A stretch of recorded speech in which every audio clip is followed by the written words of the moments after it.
Party, Bahujan Samaj party, BSP की क्या पहचान, नीला झंडा हाथी निशान, बीएसपी की क्या पहचान, नीला झंडा हाथी निशान, बीएसपी की क्या पहचान, नीला झंडा हाथी निशान। आदरणीय बहन जी संघर्ष करो, हम आपके साथ हैं। आज के कार्यक्रम के मुख्य अतिथि परम सम्माननीय आकाश भैया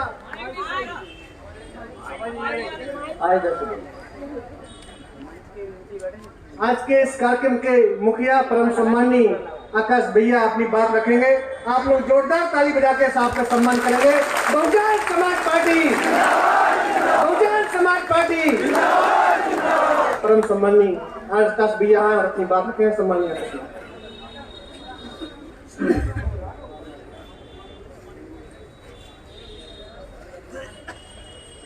जय भीम, जय भीम, जय भीम। तीसरी बारी तक ही आपका दिल वो निकलता है कि जय भीम। सबसे पहले मैं अपने सभी संतों, गुरुओं, महापुरुषों को, जिसमें खासकर महात्मा ज्योतिबा फूले, छत्रपति शाहू जी महाराज, नारायण गुरु, बाबा साहब डॉक्टर भीमराव अंबेडकर जी एवं मान्यवर साहब श्री काशीराम जी को नमन करता हूं। मान्यवर साहब श्री काशीराम जी के विचारों को देश के कोने कोने तक ले जाने वाली और सर समाज को शासन, प्रशासन व अनुशासन का उदाहरण देने वाली उनकी एकमात्र उत्तराधिकारी हमारी आदरणीय बहन कुमारी मायावती जी ही। उत्तर प्रदेश की चार बार मुख्यमंत्री, लोकसभा व राज्यसभा की कई बार सदस्य रही आदरणीय बहन कुमारी मायावती जी ने बाबा साहब डॉक्टर भीमराव अंबेडकर जी और मान्यवर साहब श्री काशीराम जी के मिशन के लिए अपना पूरा जीवन समर्पित कर दिया। और मुझे गर्व है कि मुझे ऐसे महान नेता के नेतृत्व में आज काम करने का मौका मिल रहा है। आदरणीय बहन कुमारी मायावती जी का मैं हार्दिक अभिनंदन और आभार व्यक्त करता हूं। मध्य प्रदेश की इस पावन धरती पर खड़े होकर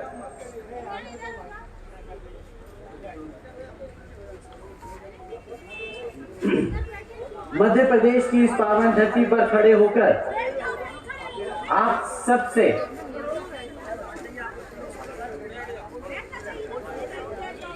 आप सब बैठ जाइए, आप सब इधर इस तरफ ये सब बैठ जाइए।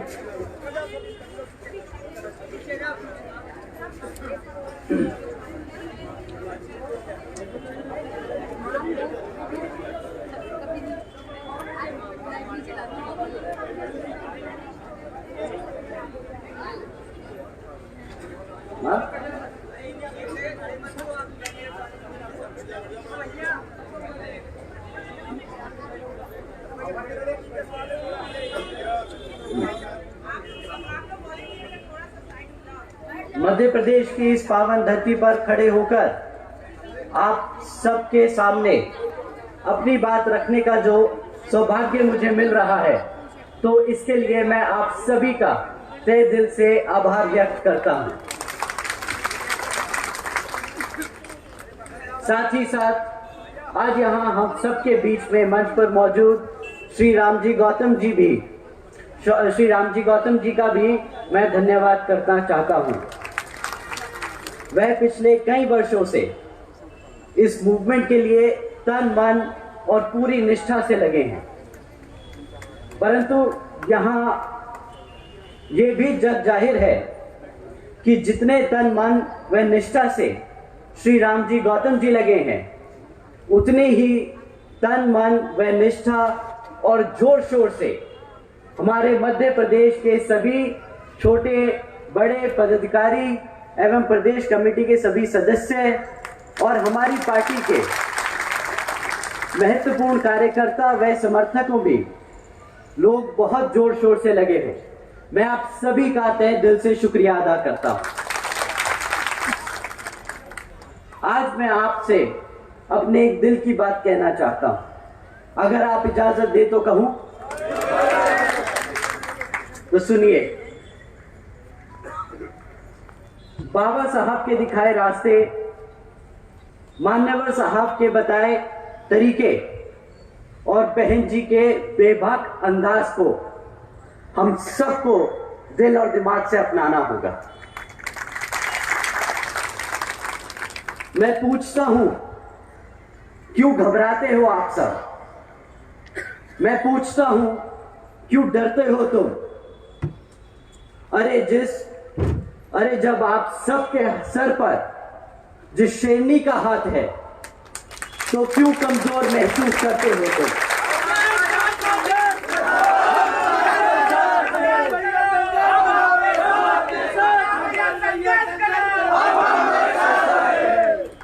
आप सब बहुजन समाज से हो, बहुजन समाज से कभी ना झुकना, कभी ना रुकना।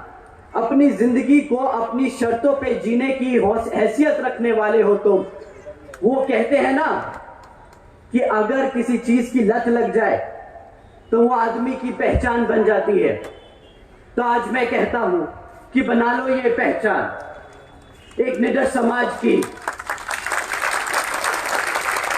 एक ताकतवर समाज की, एक मजबूत बहुजन समाज की। साथियों, जब हम अपने आप को लाचार महसूस करते हैं, लाचार समझने लगते हैं, तब मानववादी लोग हम पर हावी होते हैं। अब देखिए, संघर्ष करो, हम आपके साथ हैं। अब देखिए इस भाजपा सरकार का असली चेहरा। श्रीमती रामप्यारी बाई जी, आप सब ने इनका नाम जरूर सुना होगा। ये वही हमारे बहुजन समाज की महिला हैं जिनको कुछ मनुवादी सोच रखने वाले लोगों ने उनसे उनकी जमीन हड़पने की कोशिश में श्रीमती रामबाई जी को जिंदा जला दिया। ऐसा क्यों हुआ? क्योंकि घबराते हैं हम, क्योंकि आज तक बिखरे हैं हम। श्रीमती भारती कसडेकर जी, इनके परिवार के बारे में इनके परिवार के बारे में भी आप सबने सुना होगा कि किस तरह इनके परिवार के 5 सदस्यों की हत्या कर दी गई। खैर, यहां पर हत्या होना कोई बड़ी बात नहीं, लेकिन हैरानी की बात यह है कि श्रीमती भारती जी जब 200 किलोमीटर पैदल चलकर अपने समाज के ही गवर्नर साहब से मिलने पहुंची, तो गवर्नर जी ने क्या किया? उन्हें मिलने से भी इनकार कर दिया। ऐसा क्यों हुआ साथियों? क्योंकि आज तक हम डरते हैं, क्योंकि अभी भी हम बिखरे। श्रीमती लीलाबाई जी, इनका नाम भी आप सब ने सुना होगा। श्रीमती लीलाबाई जी वही महिला है जिन्होंने अपने बच्चे को कोख में ही खो दिया। क्यों? क्योंकि एक अफवाह चली कि कुछ आदिवासी समाज के लोग धर्म परिवर्तन कर रहे हैं और कुछ मानववादी सोच रखने वाले लोगों को ये बात हजम नहीं हुई, तो अपना वर्चस्व बनाए रखने के गुरूर में श्रीमती लीलाबाई जी के घर में घुसकर उनके साथ हाथापाई कर उनके बच्चे को कोख में ही मार दिया। ऐसा क्यों हुआ? क्योंकि आज भी कमजोर महसूस करते हैं हम, क्योंकि बिखरे हैं हम। साथियों, सिर्फ एक बार एकजुट होकर तो देखो, एक बार सत्ता में आकर तो देखो, फिर मजाल है कि कोई हमारे समाज की तरफ आंख भी उठाकर देखे। आम्ही आकाशानंदी संघर्ष करो, आम्ही आकाशानंदी संघर्ष करो। साथियों, जो भाजपा सरकार अपने आप को नंबर 1 बताती है, तो शायद आपको जानकर हैरानी होगी कि हकीकत में यहां की भी भाजपा सरकार किन मामलों में नंबर 1 है। नंबर 1 है पूरे भारत में हमारे बहन बेटियों पर अत्याचार करने में। 350 से भी अधिक बलात्कार के केस सिर्फ पिछले 1 वर्ष में दर्ज किए गए। यहां पे नंबर 1 है भाजपा सरकार। नंबर 1 है पूरे भारत में हमारे बुजुर्गों पे अत्याचार करने में। यहां की भाजपा सरकार नंबर 1 है। नंबर 1 है पूरे भारत में हमारे एससी, एसटी, ओबीसी व धार्मिक अल्पसंख्यक समाज पर अत्याचार करने में। नंबर 1 है मध्य प्रदेश की भाजपा सरकार। इन बातों पर शर्म आए या गुस्सा अभी समझ नहीं आता। जब मैं सुनता हूं कि यहां के गृह मंत्री इन मामलों पर सफाई देते हैं ये कहकर कि मध्य प्रदेश में जुर्म इसलिए ज्यादा दिखता है क्योंकि यहां की पुलिस सारे केस दर्ज करती है, ये कहकर कौन सा एहसान जता रहे हैं यहां के लोग। क्योंकि जहां तक मुझे याद है, अगर आपको यहां की जनता किसी सरकारी पद पर बैठाती है तो फिर आप एक जनता के सेवक और एक सरकारी नौकर होते हैं।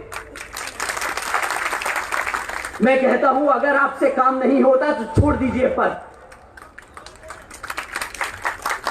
और यही सवाल मैं यहां के मुख्यमंत्री से पूछता हूं। जब आप उसी समाज की सुरक्षा नहीं कर सकते जिसने आपको पिछले 15 वर्ष से ज्यादा यहां के तख्त पर बिठाकर रखा है, तो आपको भी कोई हक नहीं उस तख्त पर बैठने का। साथियों, ये गुस्सा मेरा व्यक्तिगत नहीं, यह नाराजगी मेरी व्यक्तिगत नहीं। दुखी हूं क्योंकि हमारे बहुजन समाज को जो मुख्यमंत्री के साथ साथ प्रधानमंत्री बनाने की हैसियत रखता है, ताकत रखता है, उसी समाज का शोषण होता है। और यह अकेले मध्य प्रदेश का हाल नहीं, बल्कि हर एक उस प्रदेश का हाल है जहां जहां पर भाजपा और कांग्रेस की सरकारें। यह फितरत है भाजपा की, धोखा देने की, कमजोरों पर अत्याचार और बहुजन समाज को दबा के रखने की। साथियों, इसी तरह है केंद्र की भाजपा सरकार। कुछ लोग मन की बात सुनाकर वोट ले गए आपका, और अब जब जनता परेशान और बेहाल है तो मन की ही बात सुनाकर बोलते हैं, अरे हम तो फकीर आदमी हैं, झोला उठाकर चल पड़ेंगे। केंद्र की सरकार का वादा करोड़ों नौकरियां देने का, केंद्र की सरकार का वादा महंगाई कम करने का, केंद्र की सरकार का वादा गरीबी खत्म करने का। क्या यहां बैठे मेरे साथी लोग, आप लोगों की लग गई नौकरियां? क्या आप लोगों के लिए हुई महंगाई कम? क्या आप लोगों की बढ़ी आमदनी? अरे साथियों, जो 10 करोड़ नौकरियां देने का वादा किया था ना, 10 करोड़ तो दूर, 5 करोड़ लगी हुई मैन्युफैक्चरिंग सेक्टर में जो नौकरी लगी थी, वो भी आज घटकर सिर्फ 2.5 करोड़ रह गई है। जो महंगाई का ढिंडोरा पीट रहे थे 2014 में और आम आदमी को एहसास जताने निकले थे कि भाई 50 रुपए का पेट्रोल बहुत महंगा है, भ्रष्ट है ये सरकार, आज उन्हीं सरकारों से पूछता हूं, क्यों भाई 100 रुपए का पेट्रोल आज महंगा नहीं लग रहा क्या? जो गरीबी खत्म करने निकले थे, आज नोटबंदी जैसे काम करके शायद गरीब को ही खत्म कर चुके हैं। 2014 में 2 करोड़ 70 लाख लोग जो गरीबी रेखा से नीचे थे, आज उनकी संख्या बढ़कर 13 करोड़ से ज्यादा हो चुकी है। हम सबको पूछना होगा यहां के प्रधानमंत्री से, क्यों अब ऐसे ही भारत की इकोनॉमी बनेगी $5 ट्रिलियन की? मैं अगर सही मायने में समझता हूं तो केंद्र की सरकार को बहुजन समाज को मुफ्त में राशन देने जैसी योजनाएं चलाने की कोई जरूरत नहीं। हमारे समाज को हमारे पैरों पर खड़े होने के लिए सिर्फ अवसर चाहिए, क्योंकि इतिहास गवाह है साथियों, बहुजन समाज लेने वालों में से नहीं, देने वालों में से है। आज हम भाजपा सरकार को मन की बात नहीं, कुछ काम की बात समझाना चाहते हैं। एक लीडर होता कैसा है, एक मुख्यमंत्री होता कैसा है, और एक प्रधानमंत्री को होना कैसा चाहिए। बहन जी ने कानून व्यवस्था के साथ साथ राज्य के सामाजिक व्यवस्था के लिए भी अनेकों कार्य किए। बहन जी ने देश में पहली बार सरकारी कॉलेजेस में, स्टूडेंट हॉस्टल्स में अन्य पिछड़े वर्गों के छात्रों के लिए 27% आरक्षण की व्यवस्था तय की। बहन जी ने सावित्रीबाई फूले बालिका शिक्षा योजना के तहत 7 लाख से ज्यादा बच्चियों को 12वीं तक की शिक्षा प्राप्त करने हेतु 600 करोड़ से अधिक लागत इन बच्चियों पर, अब बच्चियों को अपने पैरों पर खड़ा कर एक उज्जवल भविष्य देने के लिए खर्ची। बहन जी ने महामाया गरीब बालिका आशीर्वाद योजना के तहत 3,25,000 बच्चियों को 1-1 लाख रुपए सीधा उनके बैंक खातों में देने का काम किया। साथियों, आदरणीय बहन जी ने इस योजना के तहत 3,250 करोड़ से ज्यादा सीधा बच्चियों के बैंक खातों में भेजे। भारतीय जनता पार्टी ढिंडोरा पीटती है कि भाई हम 20 लाख रुपए देंगे, 20 लाख रुपए देंगे, और ऐसी योजनाएं चलाती हैं बेटी बचाओ बेटी पढ़ाओ जैसी खोखली। हमारी आदरणीय बहन जी ने ये सब करके दिखा दिया। और ये सब कब किया? 2007 से 2012 तक। जो 2014 में बने वो बोल रहे थे 20 लाख देंगे। कभी अगर जानकारी पूरी होती तो पता चलता कि उससे ज्यादा अधिक, उससे ज्यादा कई ज्यादा हमारी बहन जी दे चुकी है। आदरणीय बहन जी ने अपने शासनकाल में 12,500 करोड़ की लागत से हमारे SC, ST व OBC, साथ ही साथ आदिवासी समाज के 3,50,000 से ज्यादा परिवारों को महामाया आवास योजना के तहत अपना खुद का घर दिया। आदरणीय बहन जी ने अपने शासनकाल में 2,60,000 से ज्यादा भूमिहीन परिवारों को 1,45,000 से ज्यादा एकड़ जमीन का मालिकाना हक दिलाया। साथ ही साथ आदरणीय बहन कुमारी मायावती जी ने अपने शासनकाल में 1 लाख से अधिक सफाई कर्मचारियों की भर्ती की। 2 लाख से अधिक जवानों को पुलिस फोर्स में भर्ती किया। 90,000 से ज्यादा शिक्षकों को सरकारी नौकरी दी। और साथ ही साथ आपको जानकर यह हैरानी होगी कि रोजगार के मौके तब दिए गए जब पूरी दुनिया मंदी के दौर से गुजर रही थी। एक तरफ लोगों को नौकरियों से निकाला जा रहा था और दूसरी तरफ आदरणीय बहन कुमारी मायावती जी उत्तर प्रदेश में लोगों को लाइन से लगाकर नौकरियां दे रही हैं।